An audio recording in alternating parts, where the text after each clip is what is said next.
What's up, everybody? What's up? What's good, y'all? What's good? What's good? Welcome to our evening live stream with Discovering Nicole. That would be me, the Ego Double G. That would be me, Nicole. Anyway, what's up, you guys? Come on in. I'm going to be just doing some sharing of the video. If you guys don't mind, share the video, like the video, invite your friends. Share the video, like the video, invite your friends. Okay? Okie dokie. Let's do this. So, tonight we're going to talk about, is recovery even worth it? Like, what's the point of getting sober? That's what we're going to talk about. So, come on in. Don't be shy, honey. Don't be shy. Um, Me and Nate and Neil got tacos for life, and it was so good. That's my little boy's favorite thing to eat. So, we had to get it for him because he was like made good grades on his report card. So me and my husband said he could have his treat dinner. Where's my group? There it is. So come on in, everybody. Oh, let me say my co-host. This is my co-host, Paco. Say hi, Paco. Say hi to everybody. Say, is recovery worth it? That's what we're going to talk about today. Say, thanks, guys.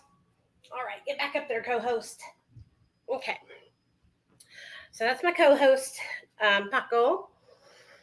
And if you guys don't mind, share this video, like this video, invite your friends, share the video, like the video, and invite your friends. I got some snacks while we chat. Y'all know I'm a gummy bear fiend. Haley, hey Cassova, what's up? How's it going? We're going to talk about, is recovery really worth it? Is recovery worth it? So come on in. Hang out for a while. Don't be shy. Come on in. Me and Paco are live. Okay. Sorry, I'm sharing this everywhere, y'all. Don't think I'm being rude, because I'm not. Hey, Pixie, what's up? Thank you. Paco is a little old man. He is an old dog. I actually rescued him from my sister. Bless her heart, she was in active addiction and she couldn't take care of him anymore. So me and my husband went and got him. So this is for anybody that's been on the fence, okay? This is for those of you guys who maybe you haven't gotten sober yet. Maybe you're watching my live streams and watching other recovery people's live streams and you're thinking, what's the point of getting sober? I mean, look at Nicole. She's crazy as a Betsy bug. It can't be that good to be sober, right? This is for anybody who's been having reservations, second thoughts. We're going to talk all about why it's worth it to get sober. And I'm going to share with you guys you can accomplish in your recovery. And I think you'll really, really enjoy this live stream because it's going to be just a positive, uplifting stream. Okay. So get y'all's asses in here. Let's do this. Oh, my other co-host is over here too. She's blind. I'll show y'all who she is. That's little Jetta. Phyllis Jetta. So, for those of you guys that are new to my channel, my name is Nicole Pludre. I got sober July 13th of 2015 after having my son taken away from me by Child Protective Services. It was traumatic, very traumatic for me to have my son taken away. I'd never had anything like that happen before, and I never, ever in a million years thought I would have that happen. But that is what kind of pushed me in the direction of getting sober. I almost lost my son forever because I relapsed while I was in rehab. I believe that sending addicted mothers to, I believe that taking addicted mothers' children from them is wrong. I don't think that's the way it should be handled at all. I think if somebody struggles with a disease of addiction and they have children, their child and them should be placed in treatment. That way they can be taught how to be a mom sober. There's programs like that. There's this one program called Arkansas Cares here in Little Rock, and that's what they do. They take the moms and the kids, and they have their little cabins with a roommate, like another mother and another child, and they learn how to be mom sober. Because guess what happened to me when I got sober? I didn't know how to be a mom. I didn't know what to do. I was literally so overwhelmed. I cried every single day after I got my son back, because I was newly sober and all by myself. My husband was at work all the time, so I was at home by myself with a little boy, and I was just felt like I was totally alone, and that I was worthless, and I wasn't good enough, and I felt like I was just crumbling. So I wish that there was another way. But anyways, I don't know why I got on that topic. I've been really feeling passionately about that lately. But I want to talk to you guys why I believe that recovery is worth it, why it would be worthwhile for any one of you guys that are struggling in active addiction to get sober. Hey, Stacy. Hey, Jean. Hey, Pixie. Hey, Lee. And so let's get into it, okay? So whenever I first started trying to get sober, it was probably 2005. It was... The first treatment center I went to was Quapaw House Incorporated in Hot Springs, Arkansas. And the reason why I went is because I was addicted to benzos, opiates, methamphetamine, and I was sick with it. I needed some help. My friend had just committed suicide, and I was really in a bad place, y'all. I was mentally falling apart. Physically, the same, looking like shit. And so going into treatment for that first time, I remember I was so scared to go in there. I didn't think, oh gosh, I thought I was going to go in there and they were going to like chain me to the wall or some shit. But that's not how it goes down at all. And I got there and I made friends, and people helped me and they supported me and they encouraged me. And I learned so much. That was my first time to ever hear somebody tell their story. And I'll never forget it. It was Candace Regal. She was telling her story, and I thought, wow, if she can get sober, she's a dope cook. I can get sober too. Like, that was when I was like, damn, I can do this. That was the first time I thought maybe I can get sober, seeing her up there talking about being sober. So anyways, I was in and out of treatment, fucking shit up for 15 years. And the reason why I was in and out of treatment, you guys, I truly, truly believe that I needed mental health help along with just addiction treatment. And all the treatment centers I was going into were just really focusing on my addiction, so I didn't really finally get help until I got sober this last time. And I got my mental health help and I got my medication assisted treatment. That saved my life. I wouldn't be here today if I hadn't gotten on Suboxone. I probably would be dead in the grave. And I'm so grateful. It saved my life. But I want to talk about, tell you guys why I think it was worth it to get sober. So I went to treatment. I'm there. Nathaniel got taken away from me, and he is in a foster care home. And all I can do is think about him. Every night when I go to bed, I would see his little face. I was praying every day that God was keeping his hand of protection over my son, because he was away from me. He was with strangers. He didn't get to go with his Gigi and Papa. CPS fucked me and would not let my son go with his grandma and grandpa. So my little boy had to go into a stranger's home. While I was in treatment, I relapsed on Xanax. I'll never forget it. My husband came to pick me up and we had court. And I was just a crying, just mess, And he had Xanax on him, and I remember I took some of that damn Xanax, and it gave me so much relief for that, couple of hours. And then I felt horrible.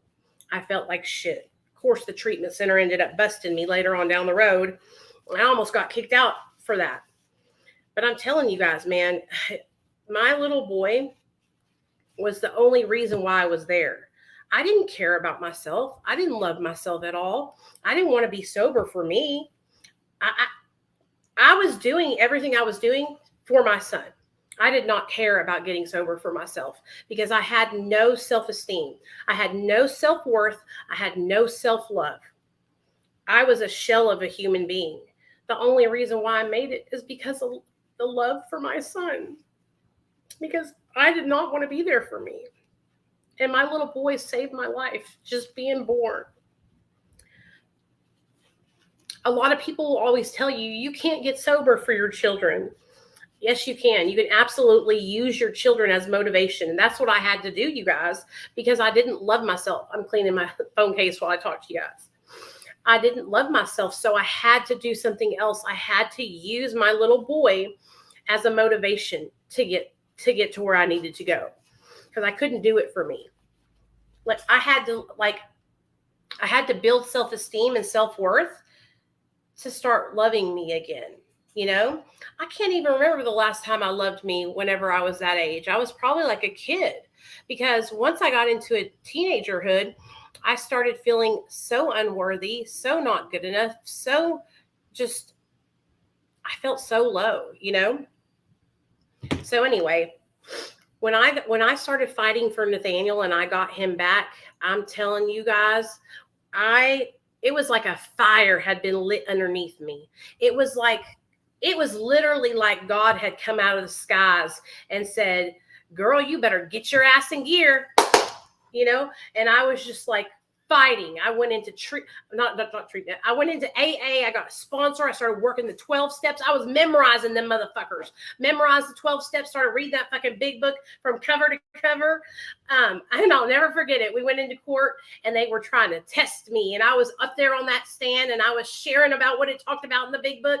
And I was telling them about how me and my husband had made changes in our lives.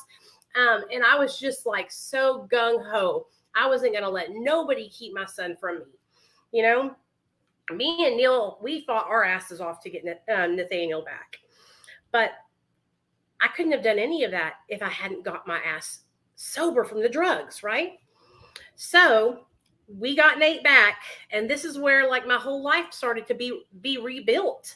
Once I got my little boy back in my home, I felt so safe. I felt so much love. I felt like it was like a piece of me was missing when he was away. Me and my husband, when we would go to bed at night, it was hard because our little boy would sleep right in the middle of us, you guys, right in the middle of us. And having him not there was just like the worst feeling in the whole wide world. You can't even imagine it. You can't in a million years if you haven't been there. It was the worst feeling. So having him back was like a miracle, you know? It was a miracle. We were so happy, but the work was not over, man. We had to work our asses off. I had a full-time job. My husband had a full-time job. I didn't have a car. Honey. So I was walking everywhere I went. That's why I was so skinny in the beginning of my recovery, because I didn't have no vehicle. Should have probably left it that way. But hey, Ray. It was just like having my son back was like, it just gave me so much relief, you know. Now me and my husband can get sober. Me and my husband can stay sober and our family can come back together.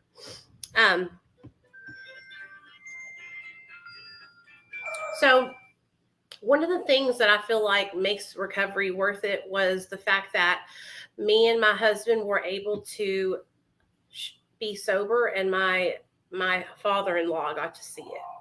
So for those of you guys that don't know, my husband's dad passed away a couple of years after we got sober. I think 2 years after we got sober, he passed away.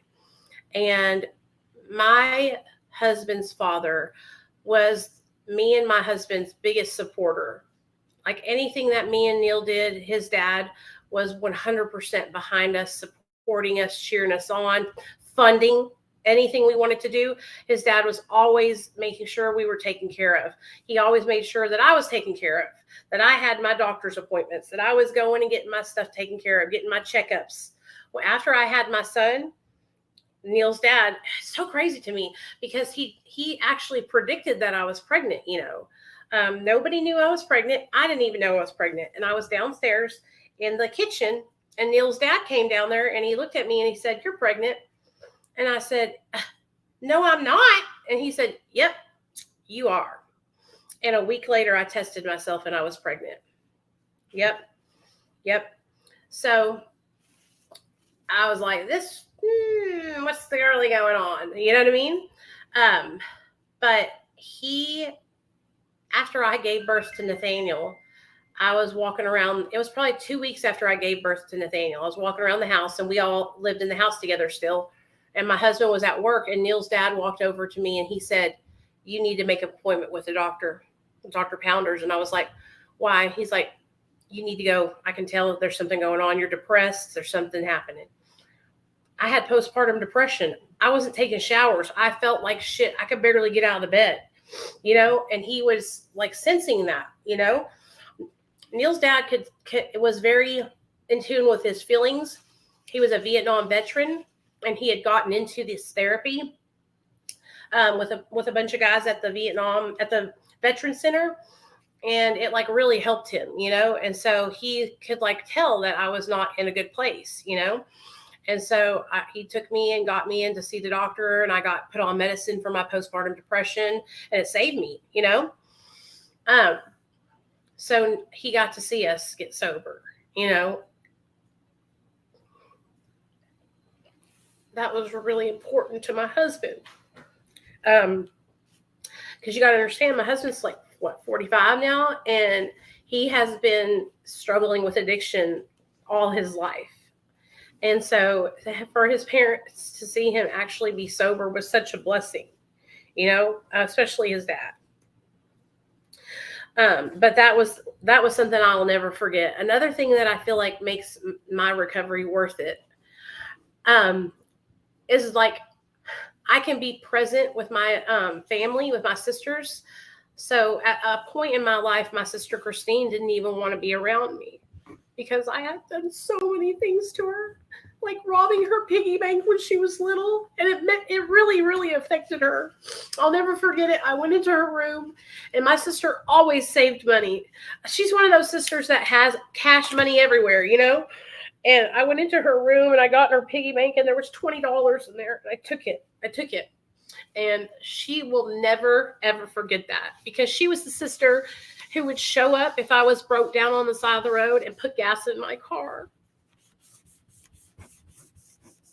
So now I can go around my sister, and she wants to be around me, and she loves me, and she trusts me, and she doesn't lock her purse up when I come around, Same with my sister Michelle. My sister Michelle takes a prescription.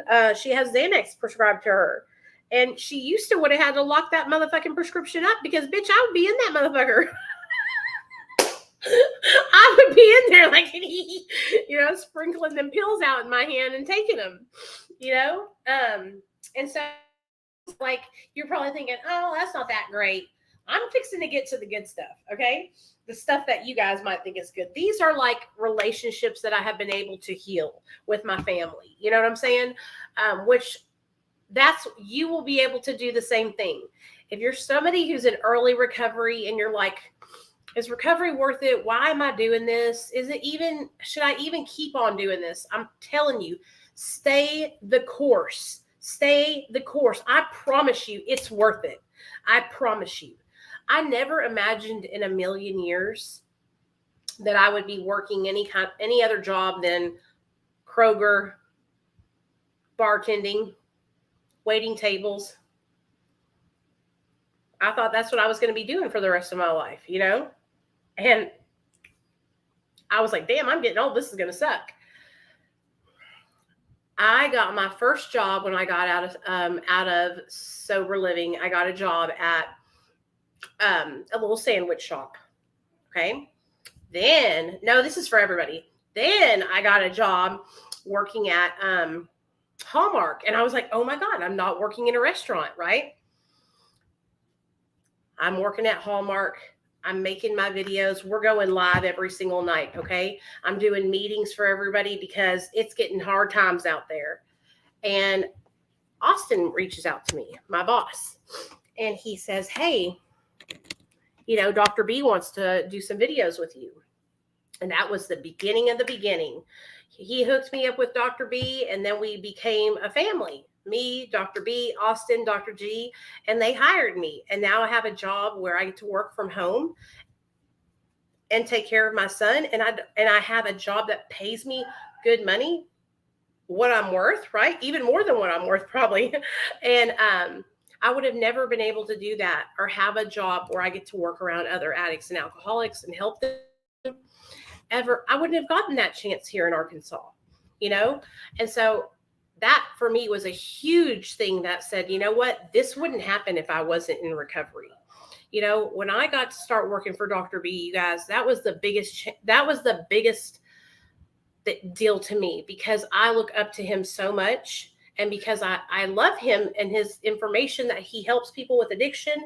And I love that he helps people that are on MAT, and being able to support the patients that we have that come through the clinic and be there to help them through their withdrawal, or be there to help them when they're just struggling, you know, that means so much to me that they trust me to do that. You know, they put trust in me to help the patient, to help our patients. That's a big deal to me, you know, and I take that really, really seriously. I don't just take it like it's not a big deal. You know what I mean?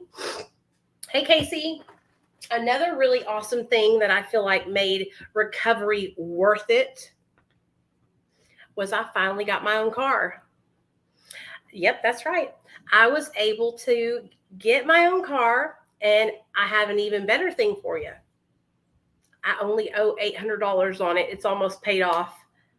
That wouldn't happen if I wasn't in recovery, because I wouldn't be paying my car payment. I wouldn't be paying my car payment. Stacy says, does your sister obsess that she needs to get off her Xanax like I do with my Klonopin, that I feel actually helps me, but I keep thinking I need to taper because of everything I hear on YouTube? No. So Stacy, she doesn't really watch YouTube, which is a very good thing. And I'm going to tell you right now, Stacy, listen to me, okay? You have got to stop watching the videos and stuff that people put out, because it's just going to make you sick and worried. And people call this number every day, this 1-800, and I talk to them, and you know what they tell me? I was watching so-and-so's benzo withdrawal video, and I'm freaking out. Or I was watching somebody else's Suboxone taper, and what if that happens to me? And I'm like, ah! Don't watch that shit. Don't watch other people's experiences, because you are your own person. You are different. You might not have the same reaction that person had. Well, since I've been here last, glad to see you're still helping people. Hey, William, thank you. I appreciate you. If it's helping you and it gives you a quality of life, there's nothing wrong with that. Like that, we have to stop judging people that use medication in recovery. Okay. Using medication in recovery is not a bad thing. Medication is in this world to help us, right? We're not living in the Stone Ages no more. We have the amenities to help us. We have these privileges, right? Medications, different technologies, so that we don't have to suffer, you know? It's okay, Allie. I sent the telegram message, but it's okay. You're late. No, I'm just playing. You know what I mean? None of you guys should have to suffer. If you're struggling with pain and you're in recovery, go get your pain treated. The only thing you need to do differently than a person that isn't an addict is you just need to make a plan of action to protect yourself. If you have pain, make sure you have somebody that you trust that can give you your medication as prescribed, so you don't end up overtaking it, right? Have that plan in action so you have support.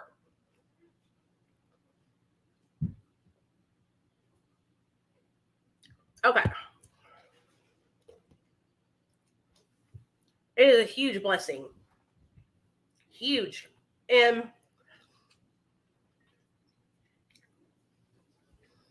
having my car and almost having it paid off, you guys, it makes me feel free and stable, you know?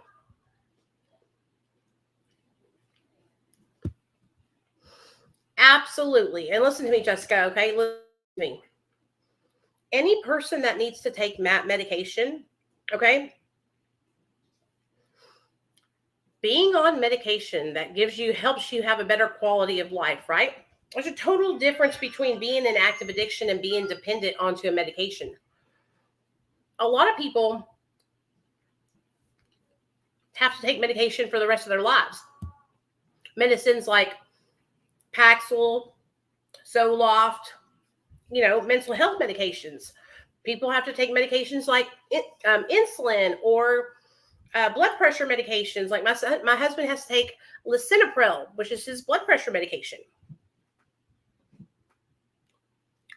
I haven't, Randy. What? I've never had a problem at the ER on Suboxone. Why? But if you are on Suboxone and you have to go to the ER, you just let them know you're on Suboxone. Shouldn't be any issues. But hey, girl, I never got it. What are you saving chemotherapy for? Hey, Sherry, what's up? Did anybody know if Sherry made a video or not? Sherry, have you made a video? We're looking forward to you making a video, woman. I hope you did. When you're in active addiction, you're like trying to weigh the pros and cons of whether or not a recovery is going to be worth it or not. Like let's get us an addiction recovery pros and cons. So the pros of getting sober and the cons of getting sober. Okay, pros. I'll have more money. I'll gain back trust from my family. I'll have stable housing. I won't be depressed anymore, or my depression will get better. My family will want something to do with me. I'll have my job, and so on and so forth. And the cons of getting sober, I can't do drugs. That's it. You know what I mean? Good. Oh, lifelong medication like chemotherapy. Exactly. Yes, Allie. Yes. And so I always feel like it's such a double standard, right? I see people in different programs that do this all the time, and they say how, being on MAT treatment is not being sober and yada, yada, yada. But at the same time, they're on medication too. They're on their pain medication. They're on their Xanax because they have anxiety, but they're alcoholics. And so I'm taking my bra off, y'all. So nobody says anything to them about it. This is why I tell you guys, like, if you're going to go into a 12-step program and you want to go to meetings there, you don't have to tell anyone that you're on MAT. You can keep it to yourself. You can talk about it here because nobody's going to judge you here. But if you're going into like an AA or NA, you just keep that shit to yourself, honey. Just keep that shit to yourself. You ain't got to tell nobody that shit. That way you don't have to worry about it. Hey, you're welcome, Megan. Latoya, I don't know what Randy was talking about, but there ain't no horrors as long as you let them know you're on subs. And another thing, let's say there was a freak accident. You're in a horrible accident and you're unconscious and they have to give you pain medication. They can override your Suboxone, you guys, with fentanyl. The hospitals know that. Okay. And so they just give you fentanyl to knock your subs off your receptors, and then you can get pain relief. But then I'm like hearing they're low on ADHD medicines. And what if that happens with benzodiazepines? Okay, so the reason why that happened with ADHD medication is because of this, okay? The FDA had to put a cap on the production of ADHD medications because during the pandemic, a whole bunch of those telehealth places started opening up, right? And they started giving out ADHD diagnoses like candy. And Cerebral had that huge scandal when people were going to Cerebral and they were making multiple accounts and people were getting multiple prescriptions for stimulant medications from Cerebral. So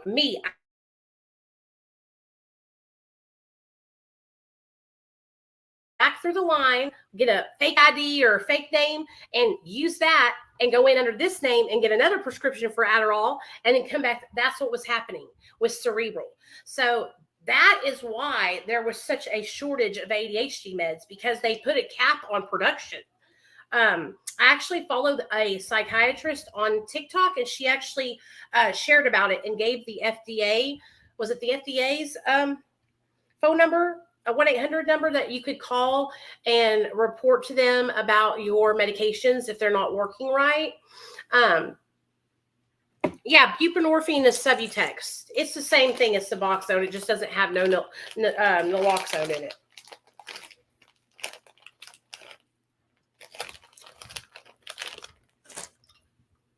Yeah, I didn't know that either. I just learned about that, Stacy. That's what I'm telling you, because I just learned too.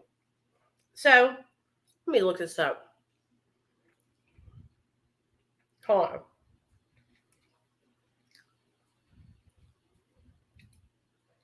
Okay. I want to hear from you guys why you think that it's worth it to be sober. Okay. Let me see what this says. This is a 2023 article. So it says ER docs, medical paradigm shift makes opioid use disorder meds more accessible and saves lives. Okay. In the past, physicians needed to apply for a special permit called an X waiver to prescribe buprenorphine.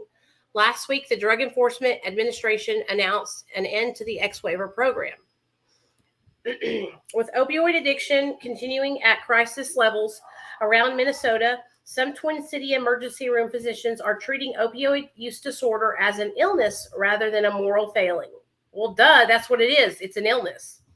The disease-aware approach includes prescribing buprenorphine or Suboxone to patients that come to the ER experiencing symptoms of opioid withdrawal. Those patients are later offered Suboxone refills at the hospital and connected to affiliated addiction medicine clinics. In the past, physicians needed to apply for a special permit to prescribe it. Okay, cool. That's good. That's great. That's awesome. Okay, that's awesome. Oh no! Somebody timed out Jessica. Hold on, I'll get it. I'll work. I'll fix it. Now, why do you guys feel like your recovery is worth it? Hey Ann, what's up? You're high? That's okay. You're safe here. You can hang out with us. Just as long as you're, okay. If you feel like you're not okay and you need to call, get help or call 911, do that, okay? Don't stay in here if you're hurting, okay? Or if something bad is happening. So we ain't gonna throw you out. That's like literally why you're, look at me. This is where you need to be, Anne. If you're high, this is where you need to be, hanging out with us, okay? For some reason, my app just keeps on dropping, but I hope she'll come back. I think it was just a deleted comment.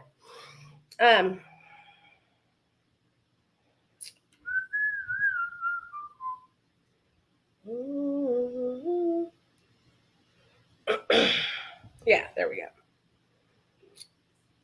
Why does my freaking phone keep doing this?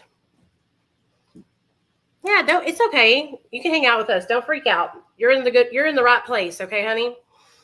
So what we're doing, Anne, is we're talking about why it's worth it to get sober, okay?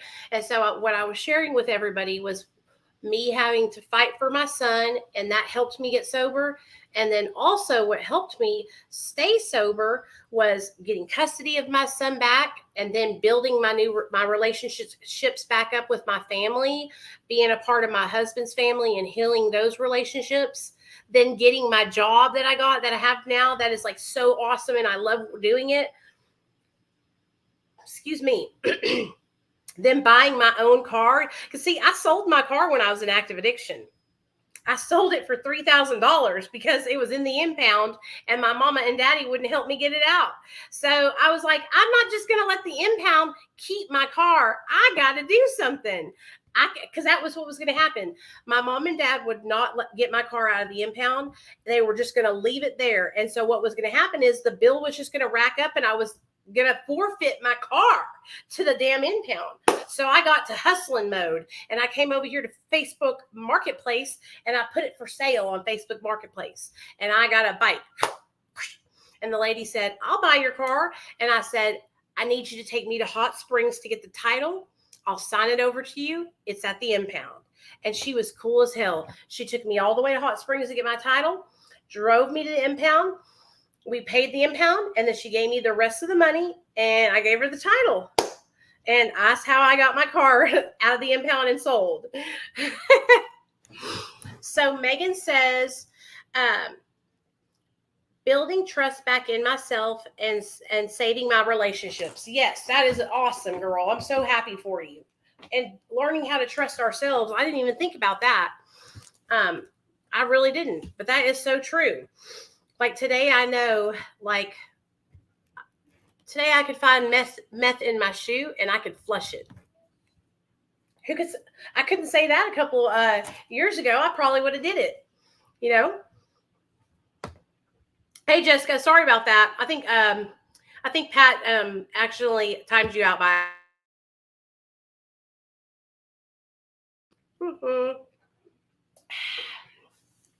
Why else do you guys feel like recovery is worth it? You know why, Pixie? Because you're on the Facebook side. So for those of you guys that are watching from Facebook, if you want to see all the people that are in the chat, come over to YouTube. For some reason, it doesn't show you guys each other's chats. So if you want to see the chat, you got to come to YouTube. I'll put the YouTube link for those of you guys that don't know it in the chat. YouTube.com/recovery journey. I think one of the greatest things that happened to me in my recovery was when my dad told me that he was proud of me. And I hadn't heard, it's okay, baby. I hadn't heard that from my dad's mouth in so long, since I was a kid. And hearing him say, like, I'm proud of you was like, you know what I mean? It just made me feel so good because all I ever wanted to do was make my dad proud, you know? That's all.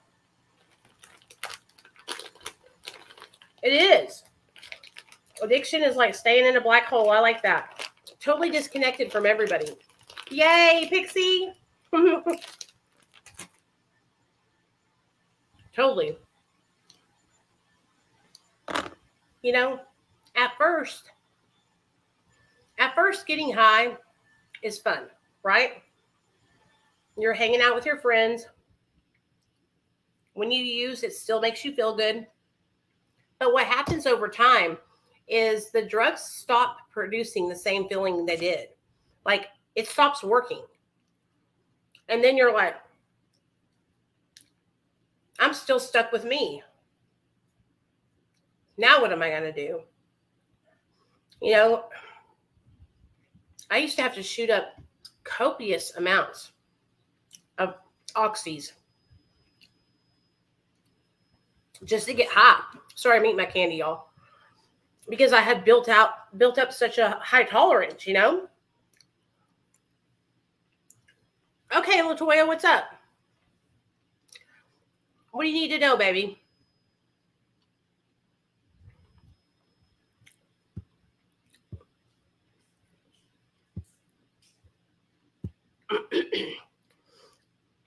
Bye, Aaron. You can text me if you want to on my, send me a DM and I'll answer anything you need to know. But I'll tell you real quick, the difference between Suboxone and Subutex is Suboxone has naloxone and Subutex doesn't. But if you have any other questions, just let me know, okay?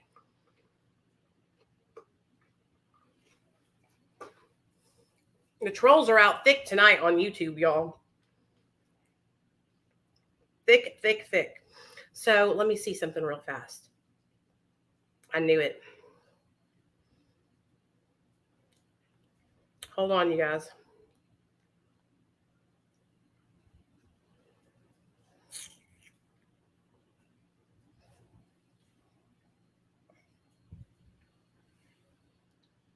No, you're fine. You didn't miss anything. We just started. I've just been chilling. But I heard through the grapevine there was going to be videos put up tonight. So I'm just being nosy and looking.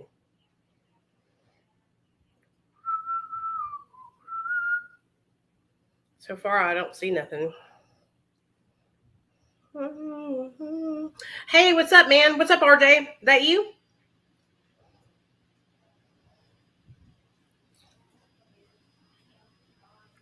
What does the naloxone do? The naloxone and Suboxone, it doesn't do anything. Naloxone was put into buprenorphine to keep people from injecting it. Okay. The naloxone, the bioavailability of it is less than 2%. So it doesn't really cross over your blood-brain barrier to get into your system. So the active ingredient in Suboxone is buprenorphine. And that is what latches onto that opioid receptor and keeps other opiates from getting in there and getting you fucked up. No, naloxone is not an opioid. Naloxone is just the, it's supposed to be used as like Vivitrol. Vivitrol is naltrexone, naloxone. It's a blocker. So alone, if you were on opiates and they gave you naloxone, then it would, push all the opioids off your system and make you really sick. But it has no, like, it's not a addictive medication. It's like, yeah, it won't cause a dependency or anything like that. The buprenorphine is an opioid, a partial opioid agonist. Rivotril. What is that? Let me look it up, Anne, okay? Are you on MAT? I've never heard of that. Where do you come from? Where do you live, baby? Brand name for Klonopin. So that's a benzodiazepine. I know, Megan. That's what I was looking for. I thought I saw that. I thought I saw it too. Am I looking in the wrong place?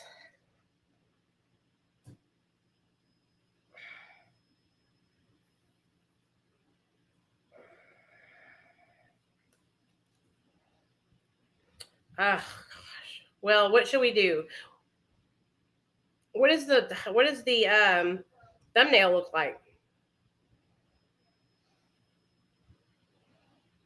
This should be good. What is the difference in Suboxone and Subutex?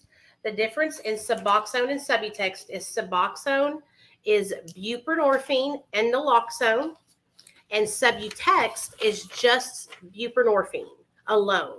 So that's the difference. The difference is Suboxone has the naloxone added. Dad?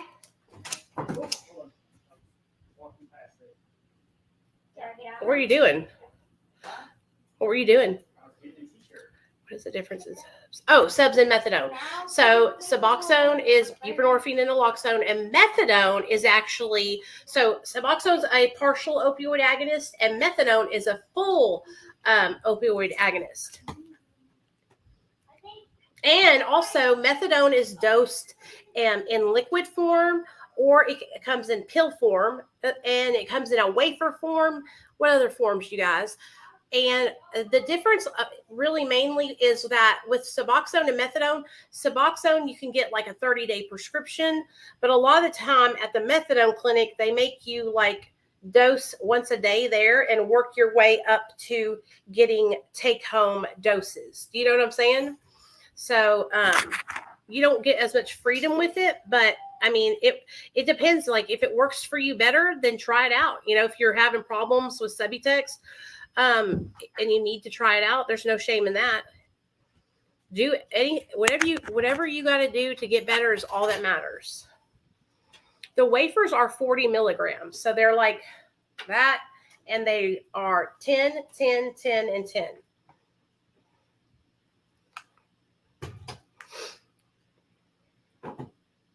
Another thing that makes recovery worth it to me, you guys, and my husband don't fight anymore. We don't have fights. We used to fight a lot in my active addiction because I was constantly hallucinating. Oh shit. I'm gonna have to watch this video in a minute. I'm gonna have to watch this video in a minute. Yeah, Suboxone can help with pain. Buprenorphine was actually created for pain, acute pain at the beginning.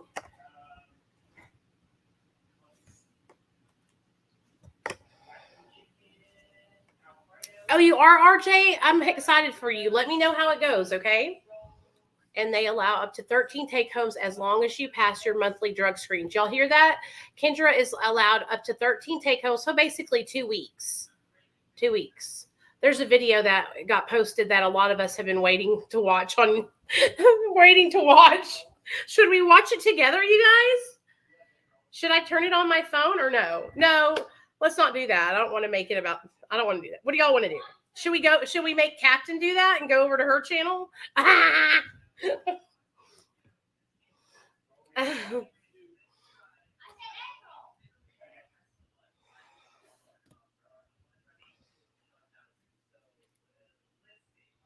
Oh, I already knew. I knew because Mindy told me this morning that she was going to post about 6 p.m.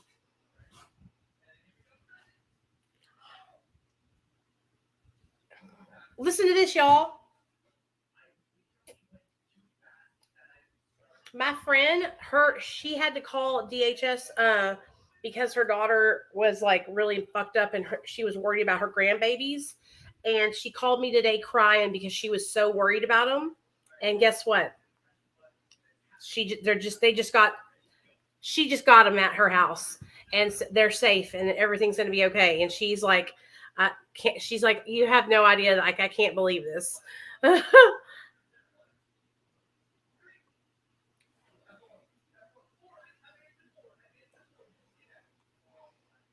Do a live react. God, you guys, let me get off this live stream then, because I don't want this live to be about that. I'm going to end this live and then I'm going to go live again. Okay. So see you in just a second.